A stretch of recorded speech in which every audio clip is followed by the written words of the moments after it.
Hello and welcome to another episode of the Firearms Insider Gun and Gear Review Podcast. This is episode 140. On this show, we showcase gun reviews, gear, and anything else a gun enthusiast may be looking for.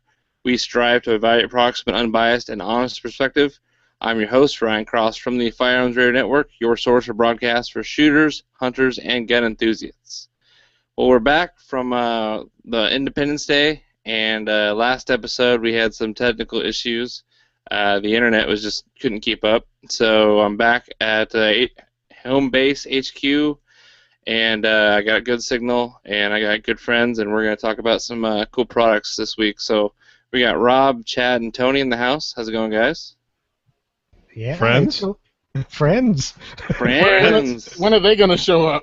Yeah, where are they at? It's great to be here, man. It's glad to see you back because Rob was making fun of you. Never. I would never, ever make fun of Ryan. He's my best buddy.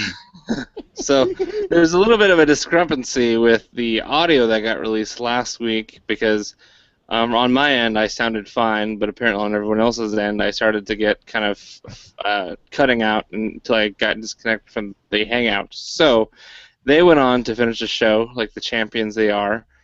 Completely professional and serious, no mockery whatsoever. Who is he talking about? I don't know. Obviously, he picked up NPR somewhere along the show. And as far as the audio goes, that actually you guys could download on iTunes. I just re-recorded my review of that trigger, and then I finished up the show, and I just combined the audio I had with everybody like halfway through the podcast with the second half I recorded off air. Bam, put it together and released it. But if you want to listen to some hilarious mockery, these guys give me a bad time, go on over to YouTube and check out the 139 podcast on our YouTube channel. I'm going to leave that up because it's hilarious. We would never do such a thing. Yeah. Nothing but respect. No. Yeah, you just leave my flat dark behind his back. You leave my flat dark Earth baby out of it, all right? Oh, that was great. Yeah. So Magpul flat dark Earth baby. Magpul flat dark Earth baby. Yes. So 4th of July was just yesterday, and I imagine how many of us pulled triggers yesterday? I did. Anyone else? Just you. Saturday I did. Saturday I pulled triggers. No. I didn't pull triggers, but I watched some triggers getting pulled. All right, we talked about that earlier. Not quite like that, brother. I did it today, so, you know. Yeah. Well, I had to work today, so yeah. I took the day off to recover from my uneventful Independence Day. At least you could have said you took the day off to recover from your hangover. I thought I might have to, and that's why I took it off. But then we didn't do anything, so. The local range does a full auto shoot on the 4th of July, and they usually put out really good targets like old Jeeps, old cars, watermelons, Coke bottles. They go, invite everybody to go out there who's got full auto guns, and you'll see everything from, Mac 10s, Thompsons. A few people bring out like a Ma Deuce or something like that, and it is just fun to sit there and watch them shoot those guns and think, man, I am so glad I'm not buying that ammunition. Because there ain't no damn way I could afford that Mac 10. Or that Ma Deuce. Yeah, Ma Deuce, yeah. Yeah. $4 a round? Yeah. Yeah, Ma Deuce, yeah. I'd love to shoot it, but I wouldn't want to buy the ammo. Well, all I did was I went to the store and we got some watermelon, and they weren't a good batch. So I did set one watermelon out on the fence post, and the only gun I really had access to the ammo and readily had there was the good old Moist Nugget 9130. I put one round in there, and I sent that watermelon to produce heaven, and that was pretty much all I did. I found a box of fireworks that my mother had confiscated.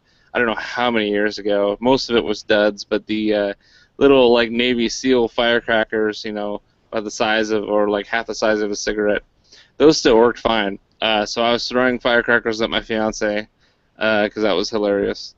and shooting some bottle rockets at my crippled dad going down the driveway in his walker. So I kind of got to relive a little bit of my redneck childhood. So it was fun. Ryan turns redneck up in Washington. Ryan turns into Dennis the Menace when he gets fireworks. Pretty much, yeah. I mean, if the stories would not condemn me, then we'd have a fun episode talking about what I've done on 4th of July. So did you guys do anything else eventful?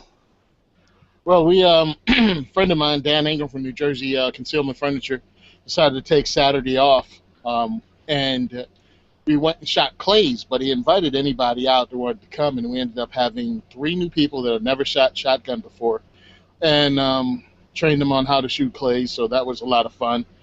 Alexander Rubian out from the New Jersey Second Amendment Society, he shows up, and a couple of more people. So we had about 6 people out. We blasted hundreds of rounds, broke a lot of clays, had fun, and then went out to dinner. So that was a pretty cool 4th of July weekend activity, I think, introducing 3 new shooters. That's a pretty darn good day. Yeah, introducing 3 new shooters to the sport. Oh, yeah. Yeah. Sweet. Yeah. Yeah, I took my Florida Concealed Carry class, which is a great class and a wonderful, wonderful, wonderful training and test and blah, blah, blah, and put away for my license last Friday, so we'll see how long it takes the great state of Florida to issue me a concealed carry permit down here. Nice. Yeah, I didn't do anything. For the whole weekend, I pretty much sat on my butt and didn't do anything. So then today I decided to go shooting. Well, listen, sitting on your butt and doing nothing when you're a dad with kids is quite an achievement, especially over the holiday weekend. So I congratulate you, sir. That's difficult to do. Yep. Well, let's go ahead and get into the announcements for the podcast real quick. Then we'll get into some of the cool products we're going to talk about on this week's episode. So the bandwidth sponsor for the podcast is Patriot Patch Co. New things going on with Patriot Patch Co. We have cleaning mats now available.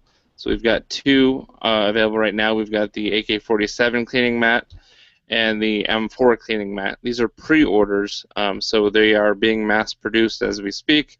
So you're $25. It's 12 inches by 36, so it's 3 feet wide.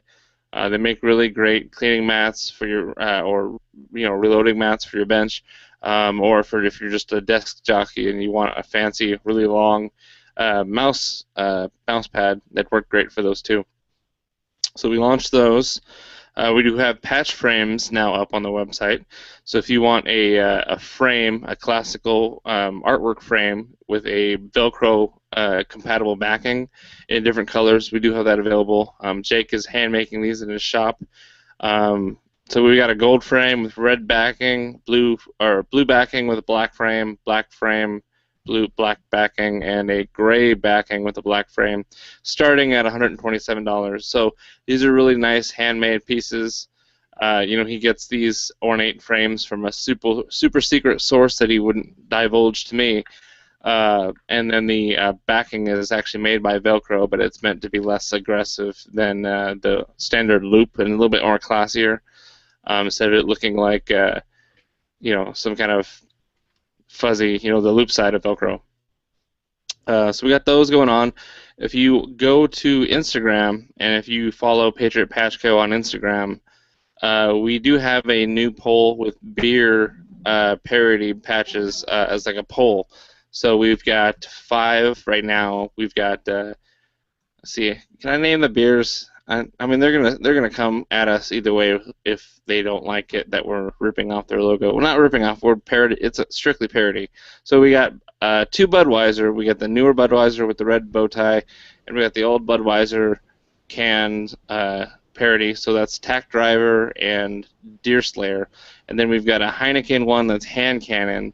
Then we have a Miller High Life that's Magnum Hot Loads. And there's one more I'm forgetting. Instead of Coors Light, it's Boars Light or Boresight. So we're taking a poll on the Instagram to see what people want the most, and then we're gonna make a new patch, and that'll complete the make a triptych of 3 patches for the kind of parody beer theme. We already got Corona and PBR covered. And then if there's like a favorable like second runner-up, we might do like a T-shirt later on, and maybe do like a beer lovers like patch and T-shirt pack in the future, I imagine. So that's going on in the Patriot Patch side of things. Very awesome stuff. What else is going on? Hey, and don't forget, it looks like Jake's running a sale this weekend on the Independence Day stuff. A few shirts he's running on Independence Day sale. Don't know when this is going to post, but they're out there. Yeah, I mean, I figured by the time you listen to this, it'd probably be over, because it was kind of for Independence Day weekend. So we did have some shirts available for only $10. Usually they're $25. So there's Gun Girl, Gun Guy, the classic revolver T-shirt, both the adult and the kid, junior, come and take it Nerf shirts, and the rock, paper, scissors buckshot shirt. All those were starting at $10 instead of $25. I'm not sure how long he's going to run those. Probably until he gets runs out of supply, out of stock. So head over to the website patriotpatchcode/independence to check out that sale. Thanks for mentioning that, Rob. We're also the Patriot Patch swag giveaway for last June. Man, last June. Last June, huh? So what have you been drinking tonight, Ryan? Nah, I'm just kind of slurring my words like I usually do. So the people that commented on the holster deal, I've already gotten the M&P holster spoken for, the M&PC holster, the the Patriot Concealment Annihilation inside the waistband holster. The SIG 938, I picked a winner, and I haven't heard back up from him, and I haven't gotten their address, so I'm contemplating giving it to the next person.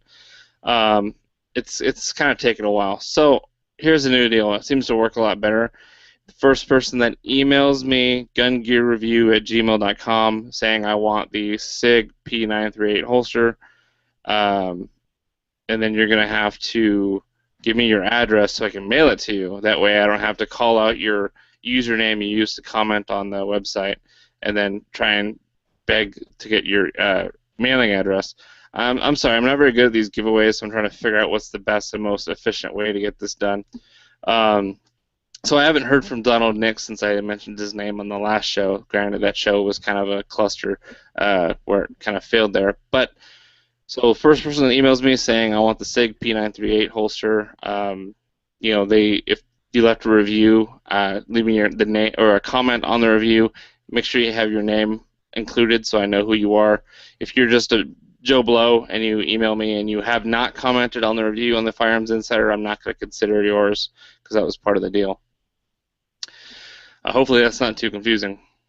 And then the promo code for Black Bag Resources has, I guess, expired since it's July.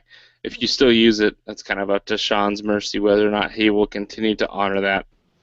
You should still shop at Black Bag Resources anyway because Sean's a funny guy. And he makes fun of Tony. And anyone that makes fun of Tony is a good guy. Oh, great. Thanks a lot. So the first product we got this week is we're going to talk about some 32 double Ds. And this is something that they actually had advertised at the NRA show in a very hilarious spot.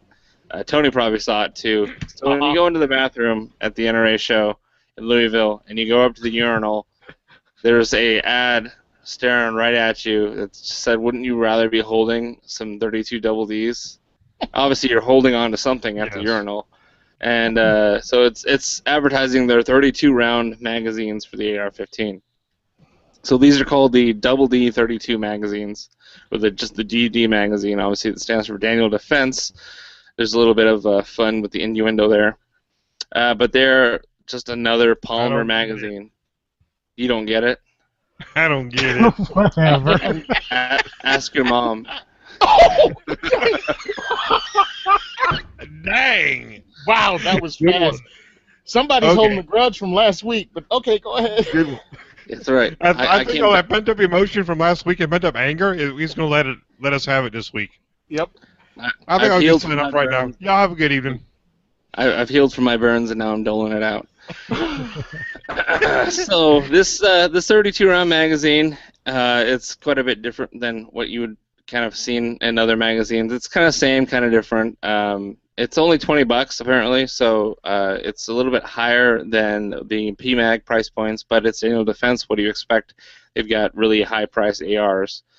So it has obviously for the namesake, it's got a 32 round capacity. So they must do something with the springs and the follower to allow 2 additional rounds to fit in the mag.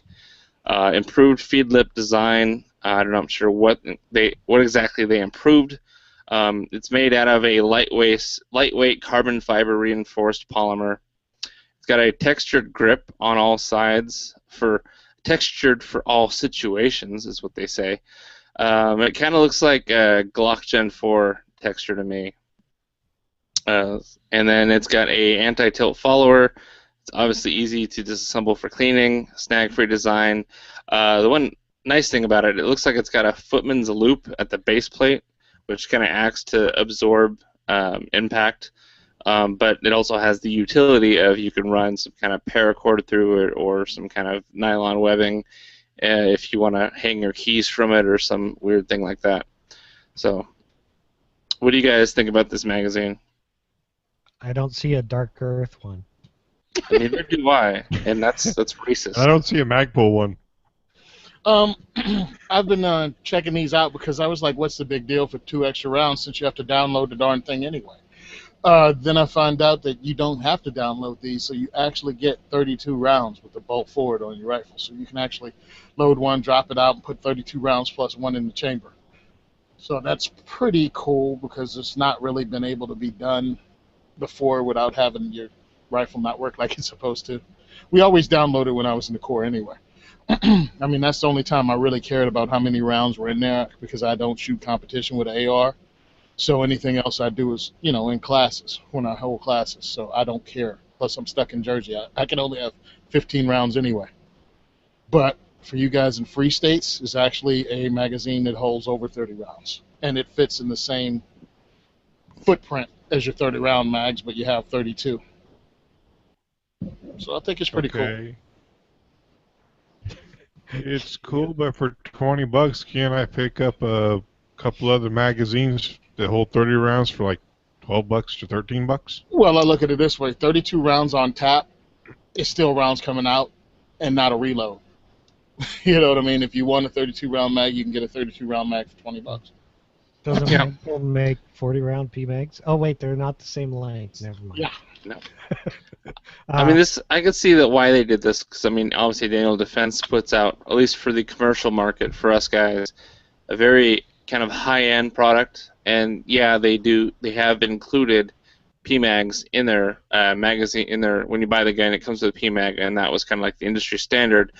Well, now they came out with a magazine that's more expensive than the PMag. I'm not sure. I have not seen anything about the reliability, how it stacks up to the PMag, but they can now include their own branded magazines with their own really expensive rifles because, Daniel Defense fanboys want their own mag. Yeah. Oh, go ahead. Okay, thanks, Tony. I was gonna say the nice thing about it is like Tony was saying for downloading magazines. Some people, even though they say you don't need to download them, if you download this by 2, you still got a full 30 rounds. So, there's still actually that. If you like to download your mags, hey, why not? Other than that, it's a 32-round magazine. I figure the price will probably drop what you can get them for here, and once I get a few more out there. Yeah, I mean, if they're windowed, the windowed PMags go for, the Generation 3s, those are like $18, $19. So I just, for a non-windowed mag, that's a high price point. So, well, see, I'm kind of jaded here in Jersey because we have such a magazine restriction that we pay $20 to $30 for a 15-round mag. So seeing a 32-round mag for $20 really doesn't give me sticker shock. You know what I'm saying? Yeah. How would that work in Jersey? Would you have to put like a block of wood in the bottom of it or something to keep you from putting more than 15 rounds in it? You won't even get this in Jersey, dude, so don't even bother asking. What I use Okay. here is I use hex mags. They have 15-round hex mags here. Sometimes you can get someone like Sean at Black Bag Resources. He gets you PMags and he'll pin them for you and then mail them to you in Jersey. I listen to Ballistic Radio. They have a podcast too. John Johnson actually took his to a class. I think he ran like 1,000 rounds to these DD. What is it? 32 double Ds. Yeah. And he said he didn't have a problem with them. They ran all weekend. That's good to know. Nice. That's really the I only way wouldn't- you're going to run a mag. I mean, if you want to find out if your mag really works under stressful conditions or any of your equipment, really take a class, especially a 2-day class. You'll find out what gear works and what gear doesn't. Oh, I just drive Let me stuff find over out with real my quick. truck. Of I course. just drag it behind my truck. Oh, I hate you guys. That wasn't even funny, man. If it survives about 50 feet in the gravel, then it's got to be good to go, right? Yeah, that's it. So it looks like it. I was gonna say it looks like it retains the use of stripper clips. Looks like it's got the groove in the back. So if you still load your magazines that way by your federal ammo that comes preloaded on stripper clips, it looks like you'll still be able to load the mag like that. If you can find an adapter. Yeah, you will always lose that adapter. I'll tell you what. You'll lose That's what all you the could one use you this. had. That's what you could use this little footman's loop at the bottom of this mag for, is to tie your adapter to it. That's probably the best idea ever. Yeah, right? Make it long enough so you stick it up there and don't lose it. Yep. So, any more comments on that? It's probably a decent mag. That's about all I'm going to say. Yeah. If I saw one at the store, I'd probably pick it up just for comparison's sake. Yeah. And don't forget that a lot of people are, they like their Daniel Defense, they like their HK, they like, they're brand loyal. So now you can, instead of having mag pull, you can have your Daniel Defense mags with your Daniel Defense rifle. I thought Tony was going to say a lot of people like 32 double Ds. So. Yeah, that's a little chick, by the way. I'm just saying. With Okay. fake. And moving on to the next item on our review list for the evening. Yep. The next one actually came out last week. I was really excited about. It's Ruger. It seems like they got some cool stuff coming down the pike here. So they just released their SR 1911 lightweight commander, and I saw this ad or this little blast on Instagram. I'm like, wait, they already had that. That's not new. And then very small in red letters it said 9mm. They should have 9mm freaking gigantic in the background. So basically, they are releasing a 9mm 1911, and they're starting with their lightweight commander, which you're not familiar with. Their lightweight commander in 45 ACP that you can already get in stores right now. The slide is stainless steel, but the grip is aluminum that overall shaves off some ounces compared to a full-size steel frame. So it's the classic, Series 70 design, CNC'd, all that good stuff, but it's 9mm. So it comes with two 9-round stainless steel magazines, so that'll be 9 plus 1, 10 total. MSRP is $979, so hopefully you should be able to get it somewhere in the 700s, I hope. Barrel length is 4 1/4, like a commander should be.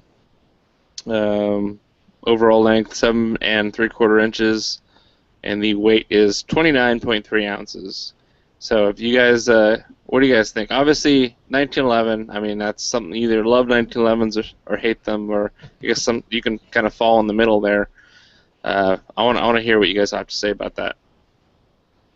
Why don't Chad go first, since he was born closer to 1911 than anyone here? Burn. Well, okay. Actually, I saw the little press release too, and I thought the same thing that Ryan did. I'm like, okay, so it's a lightweight commander, big deal. Well, then I saw the little 9mm. I'm like, oh, that surprises me. Ruger's bringing out one of those in 9mm. The thing is if you like commander size, hey, it's lighter than a all steel one, probably 7 or 8 ounces. I don't know if that matters a lot, but it's made by Ruger. The only thing I see is it has some weird cocking serrations on it. I would have made them so they point the other way, so they would do more good. Because when my hands are wet and I only grab the top of the slide, it's going to help force them off the slide. But besides that, yeah, I'm personally am not a commander size 1911 person. I'm more of an officer frame commander like slide. So they don't make one of those in 9mm yet, so I guess I won't buy it. Yeah. I didn't notice that about the serrations. Those do look like they're backwards. Yeah, kind of, sort of. They look what cool. What about you, Rob? It's a single. It looks like a single stack 9mm 1911. Okay, big deal. Yeah. One part Yeah, of I me. mean, I've got a TCM-22, the Rock Island Army TCM-22. It's also a 9mm. Same basic gun with just change the barrel, change the spring, boom, and it's a double stack. I like that. This, I don't know.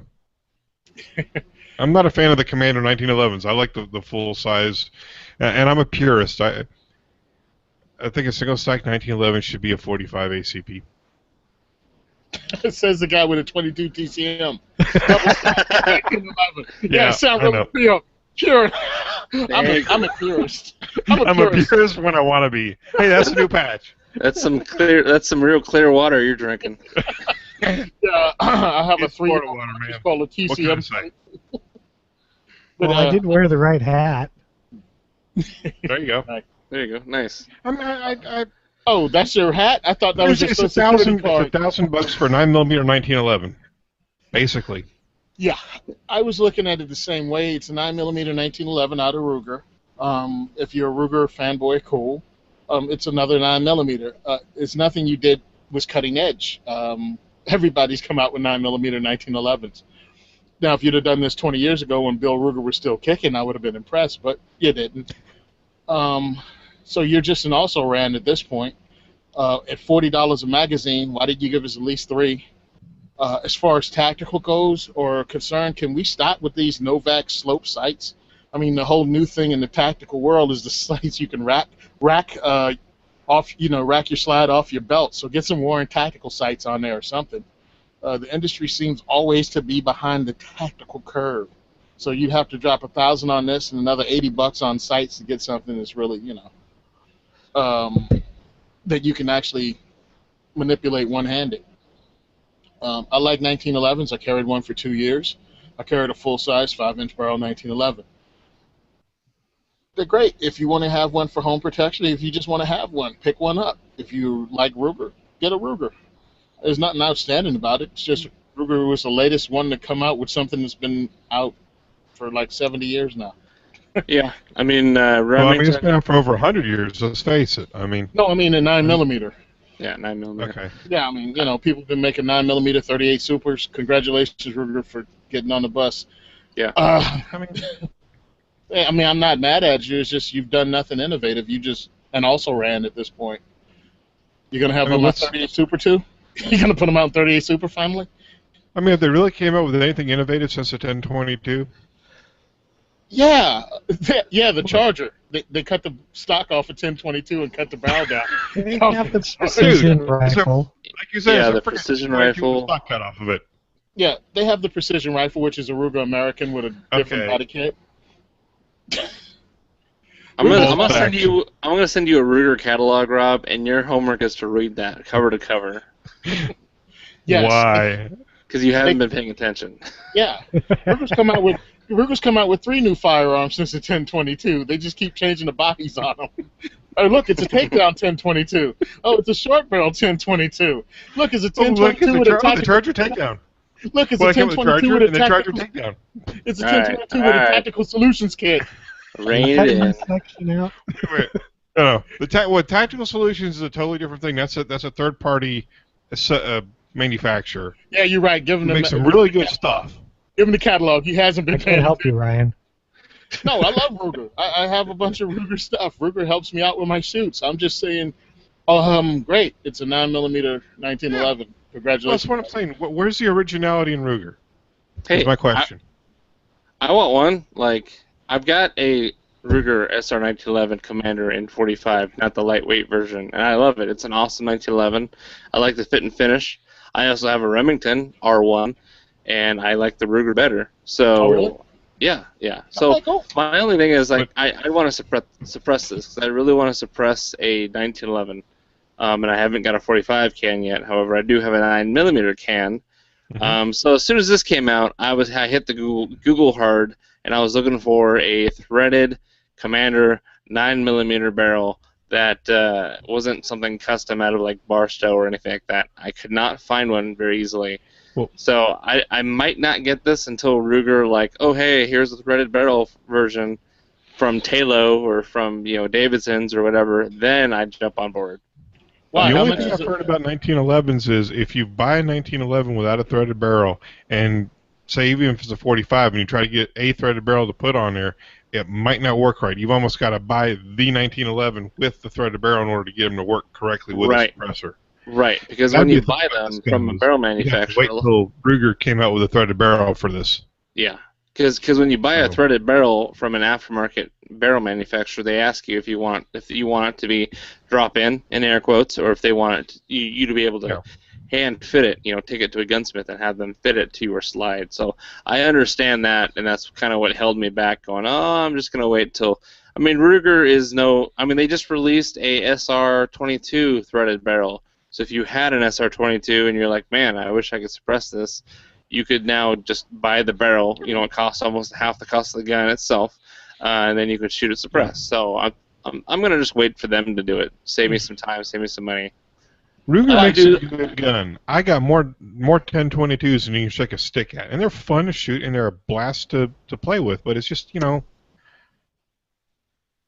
I'm just tired of all these weapons manufacturers just taking the same stuff. Oh, hey, Daniel Defense is doing a 1911. I'll do one. Or Wilson Combat's doing a 1911 that's high end. I'll do one myself. Daniel Defense 1911. Well, I'm just making a Dear statement. Lord, what's the price tag on that going to be? Okay. Damn. Probably the same as that Double Star 1911 from the other week. Yeah, exactly. Oh, you yeah. don't know I us. like originality. That's why I love the Tabor, because to me that's a very original rifle. Bullpup not original, but the design, the way it works, is something that other people aren't doing. Can I kick a hole in this theory again? Yeah, he Go likes ahead. original stuff. I mean, it still uses AR-15 magazines, but it's original. I mean, the AK-47 gas system, but it's original. Okay. All right. Well, That's I'm gonna be going one of home. the episodes.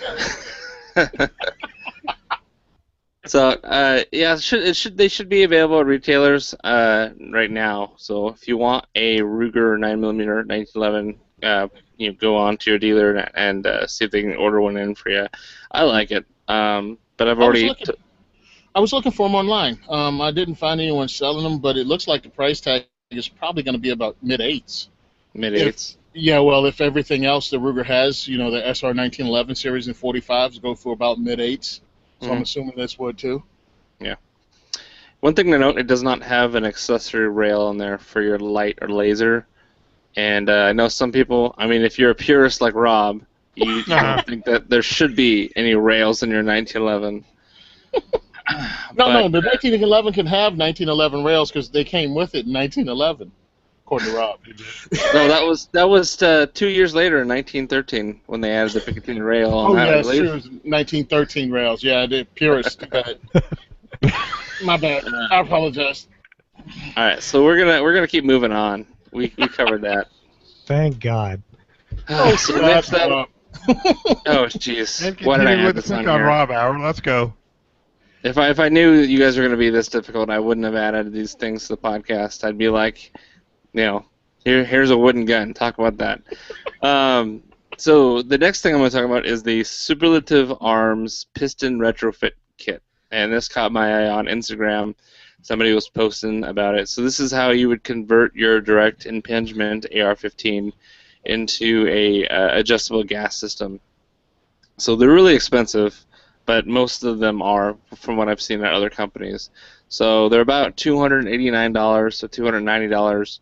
They come in variable lengths, so if you have a carbine length or a mid-length or a rifle length gas system, you need to choose that right product for you. That's not like a one-size-fits-all deal. If you decide to change your barrel and your gas length system, it ain't gonna work. So you're kind of committed to whatever you choose. And then they also have different barrel diameter sizes, so 0.75 or 0.65. So what it is, it's just basically replaces your gas block, and it looks like there is a proprietary bolt carrier group, and that's what the piston actuates with. So it's got a 30 position adjustable to help vent off excess gas forward and away from the operator instead of restricting it, and also help tune your loads too, so you can tune it down to cycling on the sweet spot where it's not like really hard on your gear and the wear and tear, banging your bolt carrier back and forth, but just enough where it's not like, just not causing a failure and not giving you enough pressure to cycle. So, do you guys have anything constructive to say about a adjustable gas piston kit that you can retrofit to what you already have? I have something constructive to say. I can't wait. Let me hear it. Actually, really, if you think of the price, it's not too bad for what you get. Some of the other piston conversion kits are a little more expensive. They do offer it in, like you said, 4 different sizes, so you can actually get a pistol length one, which is kind of cool if you're running like subsonic 300 blackout or something, all the way up to a rifle length. The one thing I did notice is it comes with a bolt carrier. It does not come with a new bolt. But other than that, it looks pretty self-explanatory to put it on. You put your bolt in it, you take your gas block off, and they offer 2 different styles. One of them is a slide-on with set screws on the bottom of the gas block, and the other style is a clamp-on style, which kind of, you still slide it over, but it's got like 3 or 4 screws or something to clamp it on instead of clamping it to the barrel. It clamps around it with screws that hold it on. So depending on which style you like, that's kind of a nice touch. So if your barrel wasn't already had those detents put in for the gas block for those set screws to kind of grip into, the clamp style would probably be better. I know TJ, I think he just told me he put in a barrel and he had punched in and kind of started those dimples for installing a gas block. So it's certainly something you can do at home.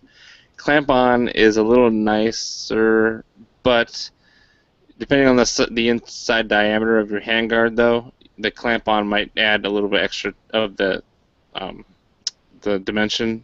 Diameter, yeah. Diameter. Yeah. So you might want to stick with just the slide on with the set screws, so you have a true low profile. And I noticed that it didn't mention, how high it sits up, because I know some of the piston conversion kits need a certain space for your gas rod, your operating rod. Mm-hmm. And I couldn't see on here where it said it needed any specifics, so height of handguard or anything. So maybe it fits under pretty much, if it fits with a gas tube, maybe it fits with this. I don't know. But go ahead. Oh, I was going to say, but besides that, it looks to be, I noticed it says it vents the gas as opposed to some adjustable gas blocks, instead of venting the gas, they just restrict it. Yeah. So it's kind of more like a M14, M1A style where it vents it off. So my concern with it would be if you're running it suppressed, you're still going to get noise out of where it's bleeding off the gas. Not much, but some. Yeah. Right. Yeah, I was reading about this because someone else I know did a review on it, and they were talking about the difference between how it bleeds off the gas compared to others, and also what they did to stop having the spring itself Some of the ones, different ones, the ones that don't bleed off like this particular one does, what happens is it gets so hot near the end that it actually retempers the spring. And they have theirs like heat treated and something else, and it's made out of like 416 steel, and it's also heat treated and coated, so it can stand up to more of the heat. And then they change the way it actually bleeds off, so it doesn't even get as hot. I don't know if you guys heard of Cyrac before. They make adjustable, I think it's SYRAC. They make adjustable gas blocks. This company is actually partnered with them. And this is one of their projects that both of them hold patents on. They hold a co-patent on this, actually. So if you heard of the other one, same thing, because the other company has a really good reputation. I'd not heard of this company yet, but since they're already together and they already produce this product, this company's just stepped out from outside the shadow and started pushing it themselves. So that's why it is what it is. I'd have no problem with adjustable gas blocks. I have no problem with pistol systems. Just... it's a new technology. Everybody has a different one. You know what I mean? AR-15, the direct impingement, everybody knows what it is. You can pick up parts darn near everywhere now from any supplier, even overseas suppliers. You can get parts for it. When you go with the piston kits, everyone has a different one from Ruger, SIG, Anderson. Everyone has a different one. So if you have, this is your end-of-the-world gun or your Jabberwocky or whatever, end of the world as you know it, it's like, watch yourself. Put some rounds through it before you depend on it. Well, I mean, you're gonna, if you're building an upper, then yeah, I'd say go with this. But if you've already got the upper done, you've already got the rifle. I don't know, $300 is a lot of money to spend to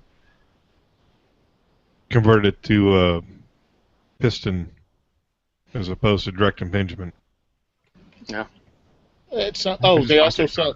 They actually also sell adjustments just for direct impingement. If you want to keep it direct impingement and just want to have an adjustable gas block, they do that too.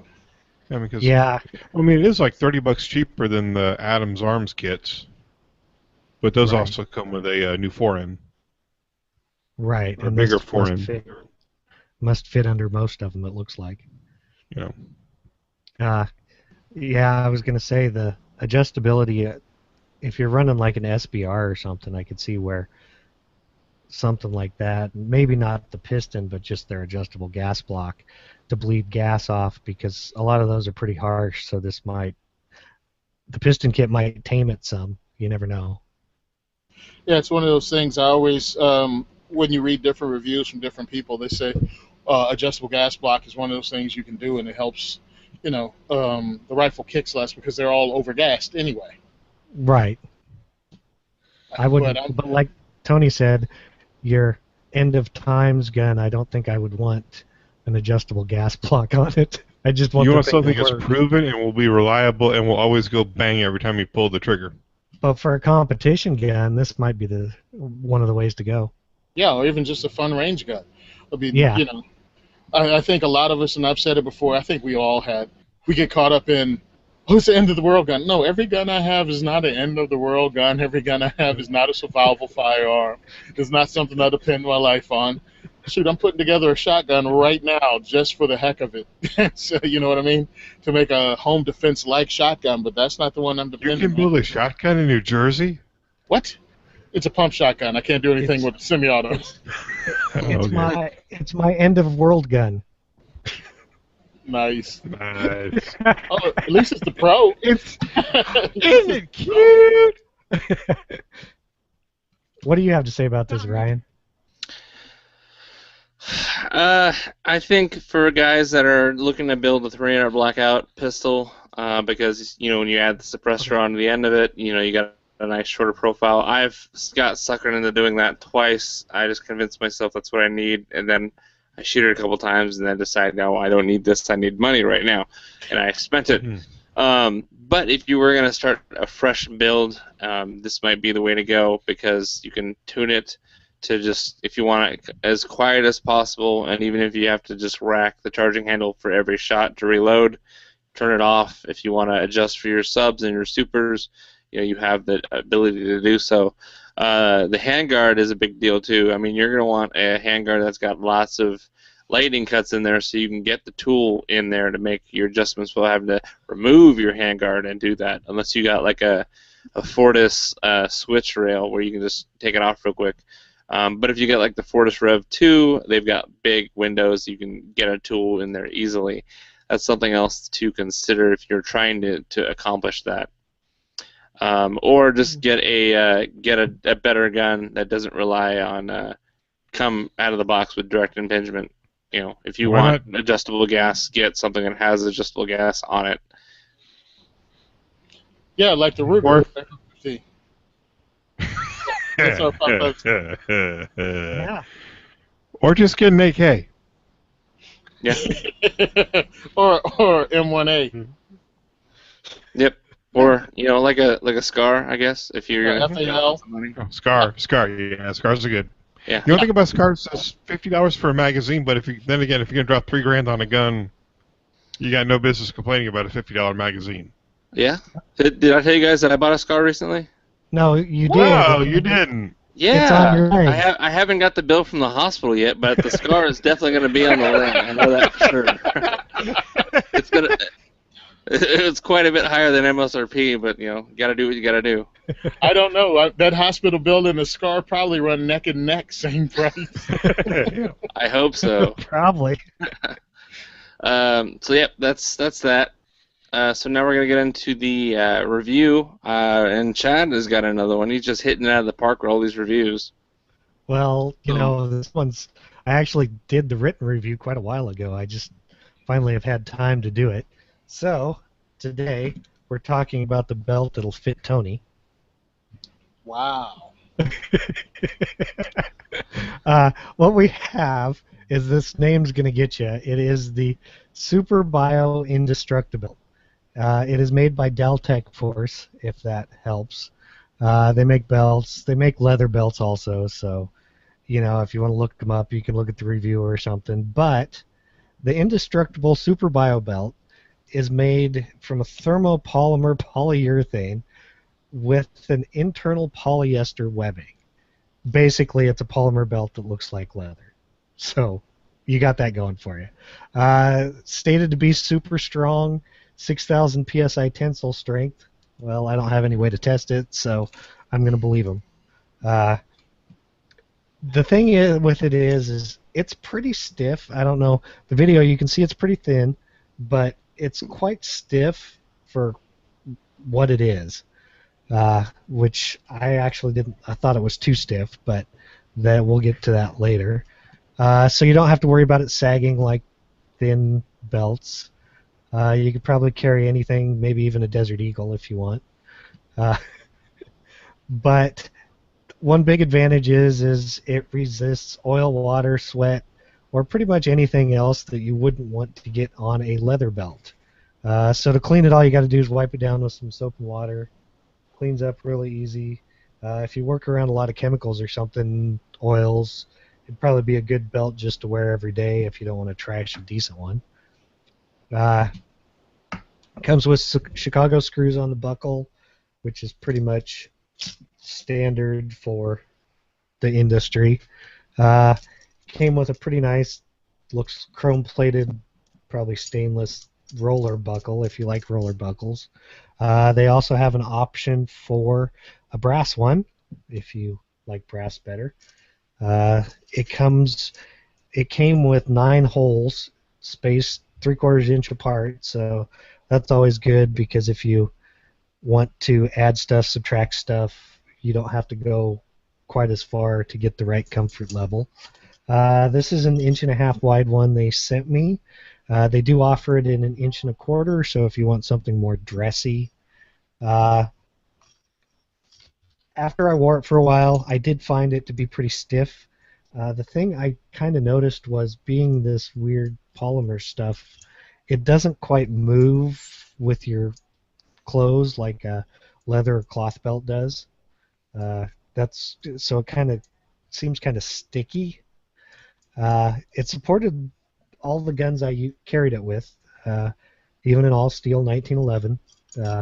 In fact, I actually used this belt for the match I shot last month, and hung a full steel EA Witness, which is CZ75 off it, all day, and it supported the gun fine. So there's that. As far as sizing, it's super easy to order. You just add 2 inches to your pant size. If you wear inside the waistband holsters, I would probably add 3 inches to your pant size. So that's how they do that. But here's another big advantage with this belt. You can get belt sizes ranging from 30 inches to 80 inches. So I think they make a size for everybody if you can get 80-inch belt, which is pretty nice. It's a pretty good belt option. It comes in either brown or black. They sent me the brown one. So it doesn't really look like leather, but only if you look really close at it. From 5 feet away, nobody's going to know any difference. So we'll on to the Firearms Insider 8 key points. The claim to fame is a tough, rigid belt for CCW that is pretty much resistant to most anything. Target market, concealed carriers, competitive shooters. I put that because like IDPA and stuff like that, you can't run a competition belt. So you might want something like this that's stiff enough to hold your stuff. Or pretty much anybody needing a belt for harsher environments. Features and benefits, it is thermopolymer polyurethane, plastic if you ask me.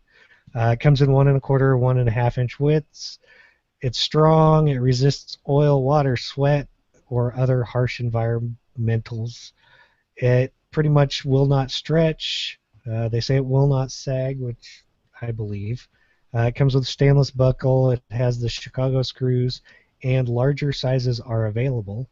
Other options available, like I said, black. You can get it with a brass buckle. You can get it with a metal keeper instead of the kind of rubber one that this one has, and 1 1/4 inch width. What others are saying? Dan, this is on the Daltech Force website. He gave it 5 of 5 stars. Can't believe how well this belt has held up. I've had my first one for almost 2 years, and it has been through everything. It has been a multi-day hikes and dripping sweat. It has swam in salt and fresh water.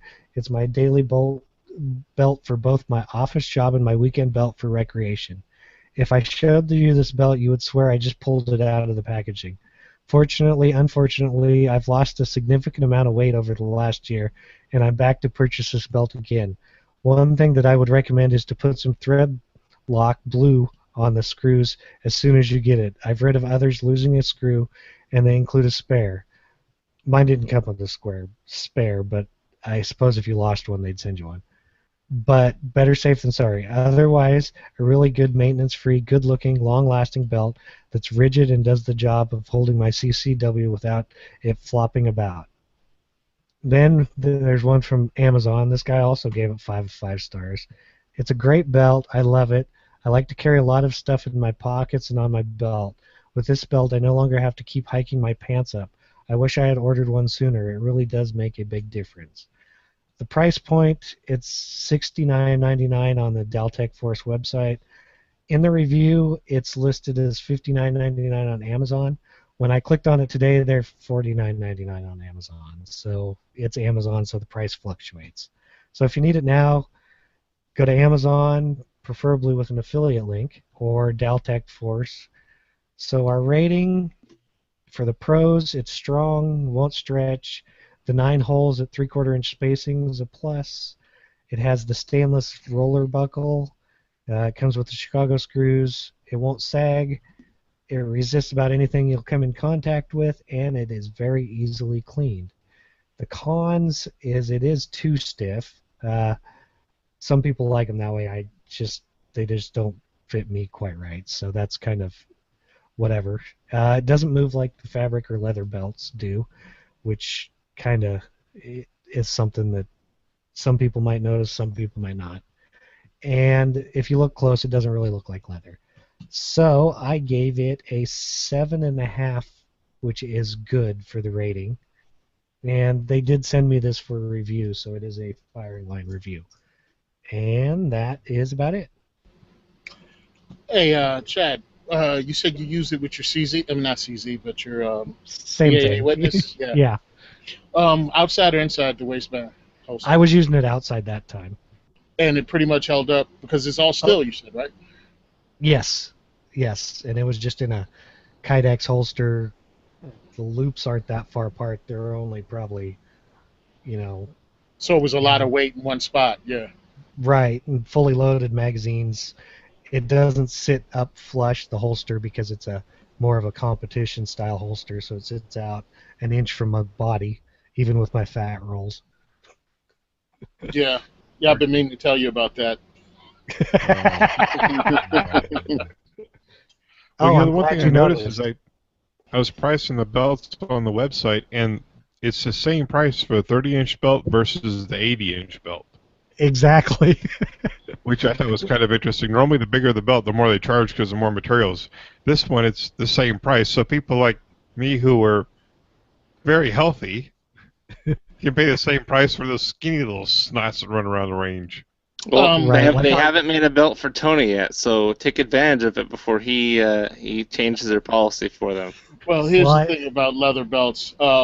They only go up to so big because, well, I guess a cow's only so big around. So make a bigger cow. Yeah, that's what I'm saying. So if you're a certain size, you're not just going to be able to get one. So this is made out of synthetics, so they're not limited to that. So that's the cool part. The biggest belt on the website was, 80 inches, I think? Yeah. It looks like now the website's got them cheaper, too. It looks like they're down to $50, too. That's a good thing. Yeah, it doesn't. So for $50, you think it's worth the price now? I mean, now that it's... It's still plastic. I mean, it just, the feel's not there when I wear it. It's pretty much. Okay. But for $50, I mean, especially if you're quite a bit larger and can't find a belt, it's probably a good deal. I mean, it's kind of with free shipping. Yeah. Hey, well, I'll go ahead and tell you, as a bigger dude, finding a belt at that price range for everyday carry, and something like you said, you had an all-steel gun on your side, and it was able to carry that without flexing out, because that's usually where in your carry system, your belt is the weak point. Right. Depending on the holster. One thing I didn't mention is, like you said, depending on the holster, it's not very thick. I think I measured it and I put it in the review and just skipped it. Yeah, it's 5/32 inch thick, so it's a little thinner than like your double stitched or double thickness leather belts. So it's about like just a single thickness leather belt, which some clips might have problems with that. So I was going to say, your clip might flop around on that now. Depending on what style clip you have. There's a lot of stuff to be aware of. I mean, there's a reason a lot of people have drawers full of holsters when they carry a gun, because you got to find something to go with your belt, feel comfortable with you, allows you to move around, comfortably. And it's some stuff you have to figure out on your own, really, if it works for you. Right. They do make the belt with a Velcro instead of a buckle, too. Which is, I don't know if they did when I did the review or not, but so instead of a buckle, you just got two pieces of Velcro, so it's almost infinitely adjustable. That's cool. They're $5 cheaper. Yeah, no buckle. For somebody like me, somebody like me that goes into the prison all day, I have to keep going through metal detector. Yeah, and it's just belt on, belt off, belt on, belt off. 6, 8 That'll call the TSA special. Yeah, it's annoying. So to have a Velcro fastener, it just takes that right out of the loop. That's cool. Now I'm gonna get real cheap here. Do you think it'd be hard to drill extra holes in case you hopefully lost a bunch of weight? I don't. Or I hopefully lost a bunch of weight. Let's put it this way. I don't think you could, if you gained weight, I don't think you could punch too many holes. No. Nice. What if you lost weight? Yeah, it feels the same everywhere. It's not like it has an insert or anything. Okay. I think the fiber insert it has runs the whole length, so you could just use probably like just a center punch, a hole punch, and just punch through holes. So if you lost like 100 pounds, you could make like a belt that's like this big around. Okay, there is hope alive. Probably not going to happen, but I can try. And also, truthfully, at around $50, it's about the cost of a regular belt anyway. Yeah. Yeah. Yep. Sweet. And they've got ones with different stitching patterns, and they got one they call it the Black Embossed Motorcycle belt.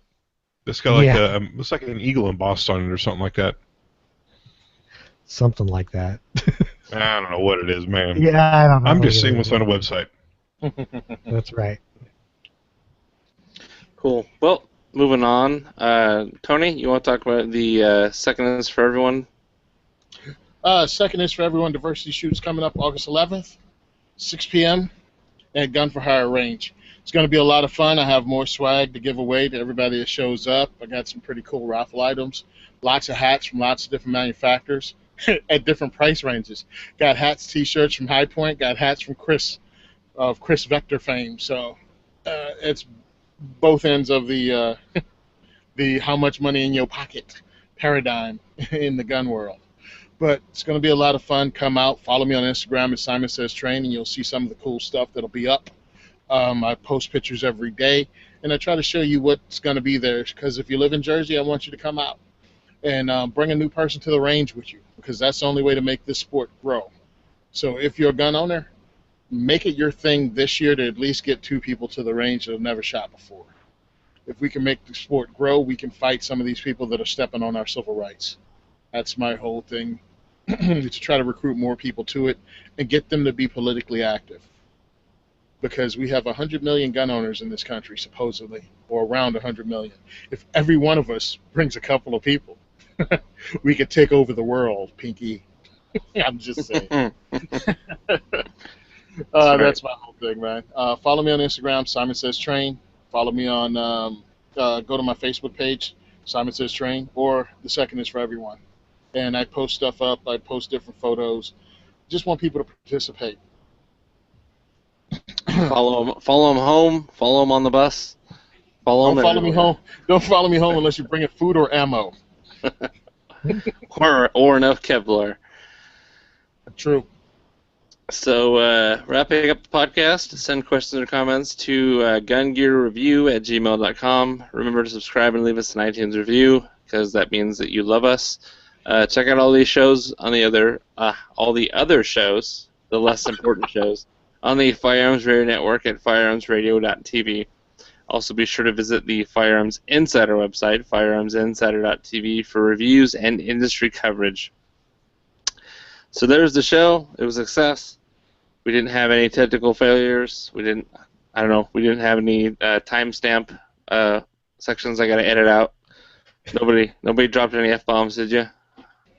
Yeah, Chad probably did, but he doesn't. Might have. 10 or 12, but you didn't hear him. Yeah. I zoomed out. You were like, this effing belt is so effing comfortable, effing F. Well, no, Wow. see. You Dang, forgot, Ryan, all see? that F-bombs you're dropping. Watch it, man. It's a belt. See, when I get a belt to review, the first thing I do is whack my kids with it. How'd that go? Did it work real good? See, and then the police come and I say, hey, check out this new belt. Let me borrow it. I gotta go whack my kids with it. That's how he gets free stuff. Yeah, it's what's the kid whacking rating on it? Oh, I give it a 5 stars. You gotta, so, Chad, how would you rate that for whacking your kids on a scale of 1 to 5? On a 5 scale of 1 being a crappy and 5 being a great belt. Tiers. Oh, it's got to be a 5. I mean, it's got a 6,000 psi tensile strength. You've heard it. Be like a You've 6. heard it. That is the official kid whacking belt from the Gun and Gear Review podcast. Man, whatever happened to getting a switch? I got 6,000 tensile pounds. I'll take I this. swear, we had a tree in the backyard growing up, and that was the scariest thing I ever had to do, is cut my own switch. Yeah. By the time I turned 16, that thing was nothing but a twig. You kids today, hey, I'm just going to go ahead and sound old. You kids today don't understand the psychological torture it is when your parent goes and find yourself a switch for me to beat you with. No. What kind of crap is that? Now, Chad, I know something. Have you ever tried to pull that belt off real quick? You just like snatched it off with like one clean motion. Yeah. Because that was like the scariest sound growing up. Was when my stepdad got mad at me and he just pulled that belt off. That's what I was going to say. If you hear this rattle and then you hear this. Yeah, exactly. That's me. Oh God, Daddy's mad. I better run. See, again, I'll go get a switch now. My dad was 6'6". There was no running, dude. He's gonna catch you. Well, you can try to run. Dude, when you're 8 years old, you think you can hide. Oh, well, see, my thing was I knew I couldn't beat him on a straightaway, but I just kept cornering. Oh, yeah, man. Seeing somebody 6 foot like run away from a gator? Yeah, dude, I just kept cornering, man. His long-ass legs couldn't stay under him. Dude, I really wish I had a video of it. It was awesome. Oh, I got my butt handed to me. But, man, it was great for, like, that 30 to 45 seconds that I was free. That was awesome. Well, that was a fun jog down memory lane, but now I got to edit all that out. Well, that gives you something to do, Ryan.